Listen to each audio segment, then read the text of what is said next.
Good day, subscribers. Thank you so much for joining me today. I am Jeremy, and this is the Financial Education Channel. And today we are talking about how to save for college and how to go to college without being broke. That is a beautiful thing if you can achieve this. So I'm going to run through some tips with you guys, some things that you can just do in planning for it, that when you get to college, you're not stressing about the money because it's already there.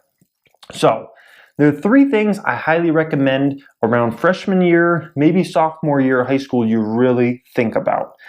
And these three things are, you need to focus on if you're going to get a job when you turn 16, if you're really good at a sport, focusing on that sport and training it so you can try to get a scholarship in that sport.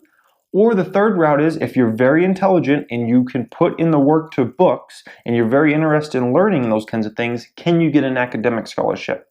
So you need to find out which one of those three is most realistic. Is it getting a job? Is it trying to get a sports scholarship? Is it trying to get an academic scholarship? Those are the three I recommend. For most people, the job will be the route to go because not everybody's super talented at sports, even if they try really hard to get a scholarship. Not everybody's naturally very gifted in the mind where, they can just learn something so easy that it's like that and they can move on to the next thing and they could be in honor courses and get A's and all those kinds of things. So you need to be realistic on what it is. For me, personally, I had a little part-time job in high school, but I mainly focused on sports. I focused on football. I wasn't that great at football, unfortunately, and I didn't get a scholarship for football. That was pretty obvious. But I was fast. I was really fast. I could run a sprint really fast. So starting senior year of high school, which is really late, I started focusing on track, and I picked up track, and I did well enough in high school where I got to be on the community college I went to's track team. Now, at that point, it was no scholarship. But by the end of the very first semester of college, I had earned a half scholarship, meaning half my bills were paid for by track. That was a beautiful, beautiful thing that I was able to now get half my college bills paid for by track, just for running track. So that's awesome. I really focused on that. And you guys, you can focus even earlier on a specific sport. It doesn't have to be football. It doesn't have to be basketball, baseball. Those are extremely competitive sports that hundreds of thousands, if not millions of kids are focusing on around the country. Those are really, really hard to get a scholarship in. It can be some of these sports that aren't as popular. And then academics, obviously if you're gifted in that way, but you always have to be realistic. If you're getting A's in all your honors classes and you have a super high GPA and you're near perfection, then that's definitely a good route to go because you're gifted there and you can put in the work and whatnot. So we're going to talk about what most people are going to do though. Most people are going to get a job. So because you're going to get a job, you're probably going to get a low paying job, right? It's going to be minimum wage or just above minimum wage. Probably be at a fast food place, probably be at a retailer, or you'll start your own little small business. But no matter what you're doing, it's probably going to be very close to where you live, which is great because then you can walk to work each day or you can ride a bike. So you don't need to have a car expense because a car expense is a big expense, especially if you're paying the bill on that. And then you're paying the auto insurance, and auto insurance at that age, it's very high, very high. So it's a great, great thing as far as saving money goes. And you need to be disciplined. Yeah, you got money coming in. That doesn't mean go out and spend it on the video game system and this and that. Save, save, save because you got a plan. You're saving for your future. You're saving for college. So try not to get distracted by buying this, buying that, buying this, trying to keep up with the Joneses. You got to be disciplined. You got to be mature even at that age as far as money goes. So high school finishes out. Hopefully one of those things, three things played out. You either had the job, so you saved money for 2 full years, or you got that sports scholarship, or you got that academic scholarship. Something I want to mention before I even go any further in this video, do not get books at the campus bookstore. That is like the worst thing you could do in life. Every single freshman gets screwed over by that. You get your classes, you get your required books you're supposed to get, and you go to the campus bookstore, and you end up spending 3 to 4 times whatever the amount you could have gotten those books online. It is like, oh, it's such a ripoff. Don't ever get books at the on-campus bookstore unless it's an absolute emergency, because you will get royally screwed over. That's all I'm going to say about that. I had to make sure I mentioned that in this video. Anyways, so here comes school, college now. You're into college. You need, if you aren't on academic scholarship, if you aren't on sports scholarship, you need to make sure you have a job. You're working 20 to 30 hours a week. Now, hopefully at this point, you can upgrade your job a bit.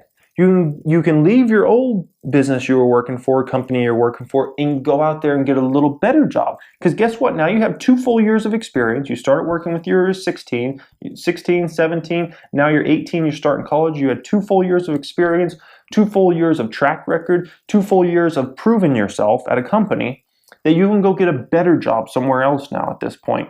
And you can still work 20 or 30 hours a week, so part-time. Now, I recommend trying to get a job where it pays a little more, but I recommend trying to get a job at a company that will reimburse your college expenses. There are so many big companies now that will reimburse college expenses up to a certain amount, $5,000 a year, some even $5,000 a semester. They'll reimburse your college expenses. Look out for those companies. I believe even Starbucks now reimburses your college expenses up to a certain amount of money. So you absolutely should try to work for one of those businesses because that's going to save you so much money in the long run. I highly recommend going to an in-state school. Out-of-state school, yeah, that could be fun. You had your heart set on this particular school, but it is so much more expensive. You could look up the rates for an in-state college versus out-of-state. Not even comparable, not even comparable. I also recommend going to a community college for the first 2 years. You're going to get the same credits for it. You can just go there. You can save about 1/3 of the money. Most community colleges are about 2/3 cheaper than a actual university, let's say. Go there for the first 2 years, then go ahead and transfer to your university. So there's going to be some advantages there. Universities are usually a lot further away from where you live. If you go to community college, you're probably going to have a much shorter drive. Hopefully you have a car at this point. And you'll save a lot of money that way. So much money. It's so much cheaper to go community college for the first 2 years and then just go university for the last 2 years at that point. So all while you're doing that, you're saving, and you're spending money also because your school's expenses. But mostly you're saving. There's a college tax credit called the American Opportunity Credit that you will absolutely want to take advantage of every year.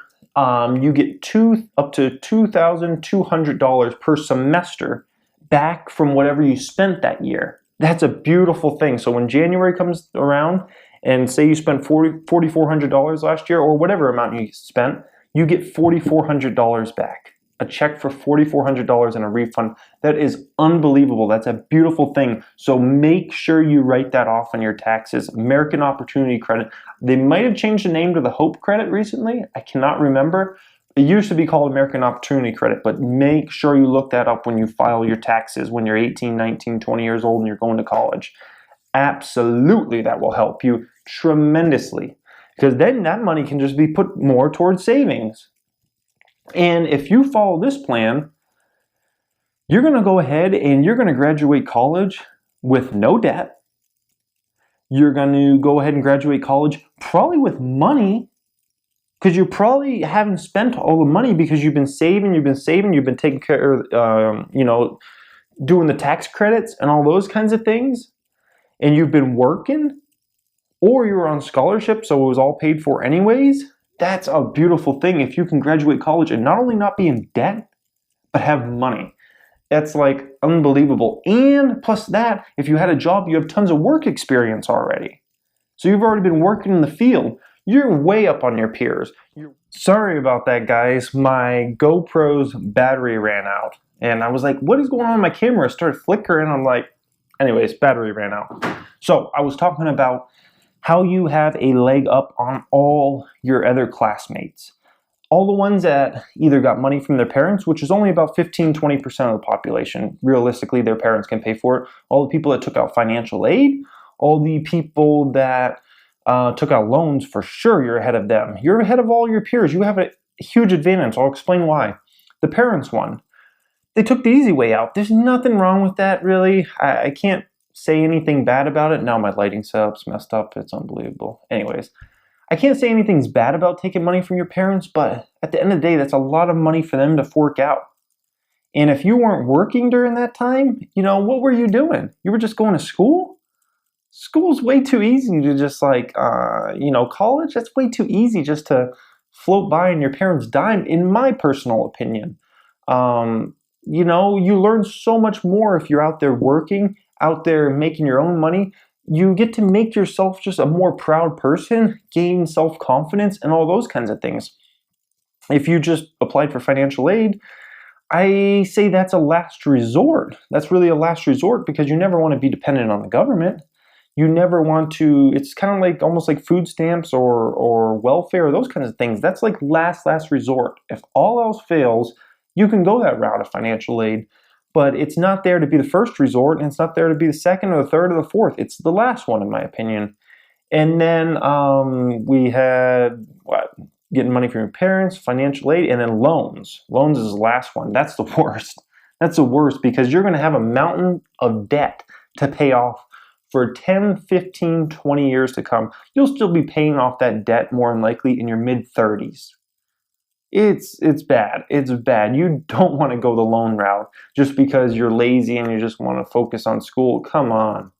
People can focus on school, get good grades, get great grades, and work a part-time job or do a sport, if they were on a sports scholarship or those kinds of things. So the whole thing of, I just want to focus on school, no, that's BS, man. You can do it and still do a part-time job, and you'll probably be even more focused than the people that are taking out those loans that are going to have $50,000, $100,000 to pay back until they're who knows how old. And you'll be out there making money at a good job at that point. And guess what? You don't have to worry about paying back any of that money. All your paycheck can just go to your future bill and towards savings and towards spending on fun stuff at that point. Because you know what? You had already made the right decisions. You already worked your ass off. You already put in 110%. So that's just kind of my opinion. But you follow those steps and you will graduate from college without debt. You'll graduate with money probably in the bank. You'll graduate with a lot of self-esteem. You'll graduate with experience in working, and you'll just be a very proud person, and you'll be able to stand on your own 2 feet and feel really dang good.